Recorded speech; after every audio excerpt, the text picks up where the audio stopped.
Hey you guys, Flickers of Fear movie review time once again. The one we're talking about today is a fairly new film that just arrived on Shudder, probably maybe like a week or two ago. And I had a couple people that either, I don't know if they had seen it and they recommended it to me or said this looks like it's, something in your wheelhouse, so probably you should check it out. So I decided a couple days ago that I was going to check it out. So this movie came out in 2020 and is called An Unquiet Grave. As far as I could determine, this was the feature debut of the director Terrence Cray, who was also the co-writer. Now, it was also co-written by Christine Nyland, who also stars in this movie. I'm going to say from the outset, I actually quite liked this movie. I can see, it doesn't have a huge amount of reviews on IMDb because, like I said, it just kind of came out of nowhere and appeared on Shudder because they picked it up. And I feel like opinions are kind of divided. It's like I've seen a couple of reviews. There's not a ton, but there's a couple of reviews like, this is a fairly decent, more like a psychological thriller. It's very micro budget, but they do a lot with what they have. But then there's kind of like another half of people that said it was really boring and nothing happens and blah, blah, blah. So it's one of those type of movies. Just keep in mind that there are a grand total of 2 people in this movie, 2 actors.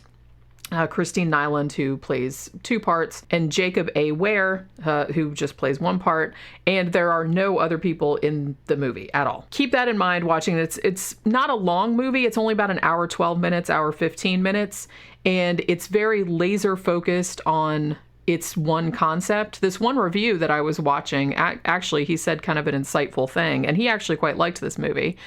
He said, this is almost like a long short film in the sense that it's not this big sprawling epic story with subplots and all these different characters and everything. It's just very, very focused on these 2 characters and on this one situation. And so in that way, it comes across almost like a short film, even though technically it's almost feature length long. So as I said, just know all this going into it. That said, I actually quite enjoyed this movie. I thought it was very atmospheric, very creepy. Like I said, it's very, very micro budget, you can tell, but they did a lot with what they had. Now, if you don't want to know anything about this movie, and like I said, I prefer to go into movies not really knowing what they're about or where they're going. And I know some people are like that too. So if you don't really want to know anything, I'm not going to spoil anything really, because this is pretty new and Shudder just added it. So I want to give people a chance to watch it. But as I said before, it's kind of hard to talk about a movie if you can't talk about anything that happens in it. So, if you don't want to know anything about the movie, just go into it completely blind, then maybe watch this later, because I'm going to talk a little bit about what happens in it. This movie actually kind of reminded me of the concept of Pet Sematary, sort of. Also kind of reminded me a little bit of a Dark Song, if you guys saw that, with that was just about like the occult guy and the woman, and they were doing the long ritual, and it was just like the 2 of them. Kind of reminded me of that. And it gave me a little bit of a vibe of another one that we watched on Shudder not too long ago. What the hell was it called? I think it was called After Midnight, about the guy and his wife disappears and then he thinks that there's a monster outside.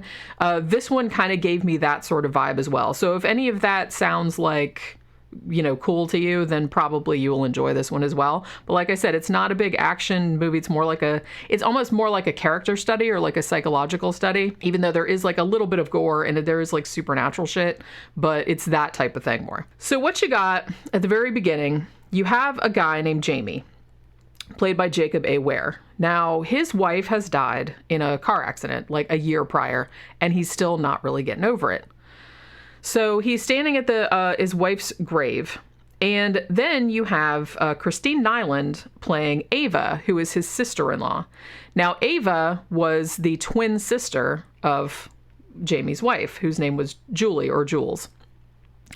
So they're both at the grave kind of talking, and it comes to pass that they have decided, and I guess they've been talking about this before, there's a lot of things that are sort of unspoken or like not left to the viewer's imagination really, but there's a lot of stuff that's kind of, I don't want to say cryptic because that's going a little too far, but they don't really spoon feed you a lot of information. Like a lot of stuff is kind of like you have to infer things from the conversations that they have. So also know that going in. This is when you kind of have to pay, there's not a ton of dialogue, but you do kind of have to pay attention to everything that's said, because everything in here, like, infers something about what the larger thing is that's going on. Well, so they're talking, so they finally decide, and I guess they've been going back and forth with this for a while, that they're going to do some sort of ritual that ostensibly will bring Julie back from the dead.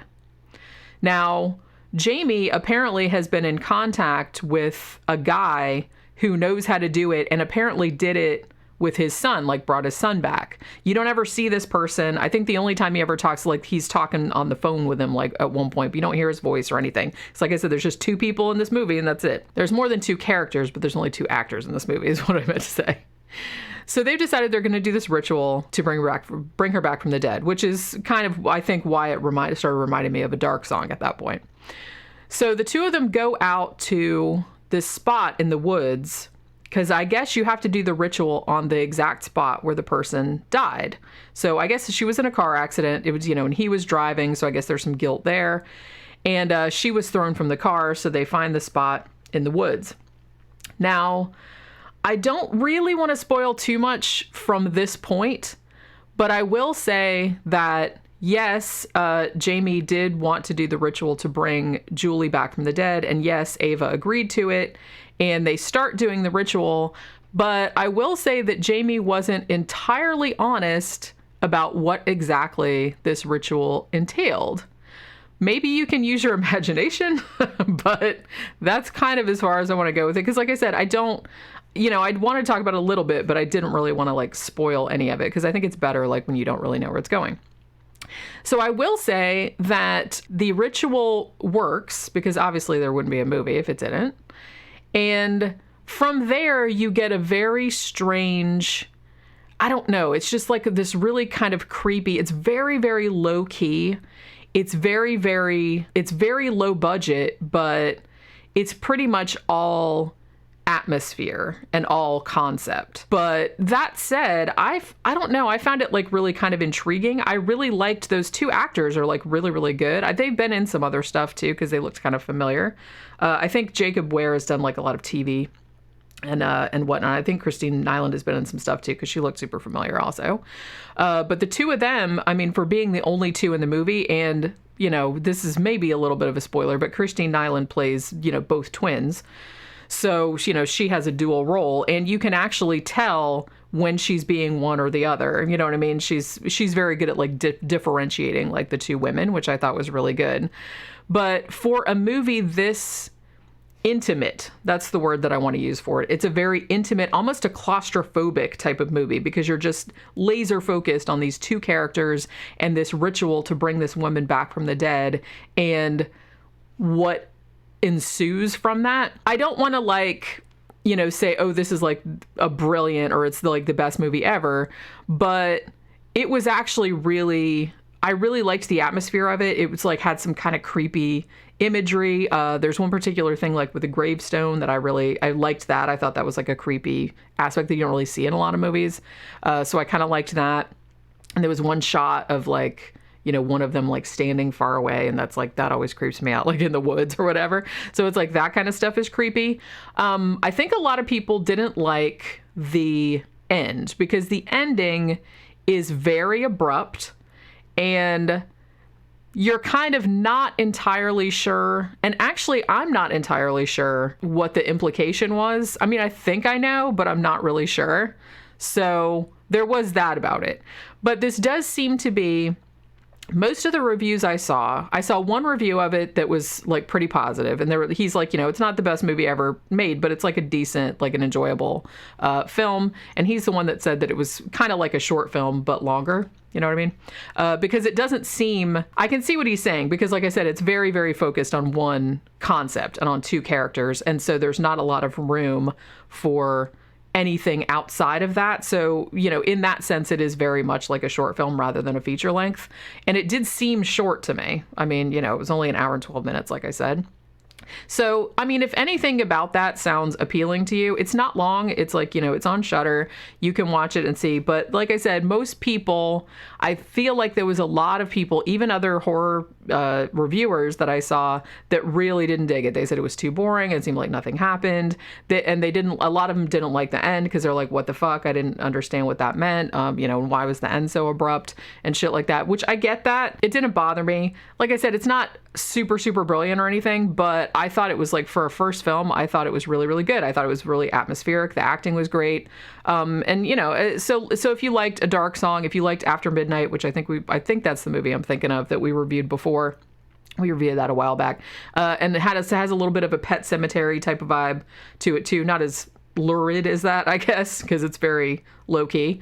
But it's that thematically, it's very similar to that. So if that sounds appealing to you, then maybe you will dig it. So check it out on Shudder and tell me what you thought in the comments, and we'll go from there, I guess. So that'll do it for this Flickers of Fear. I will see you guys on the next one. Bye.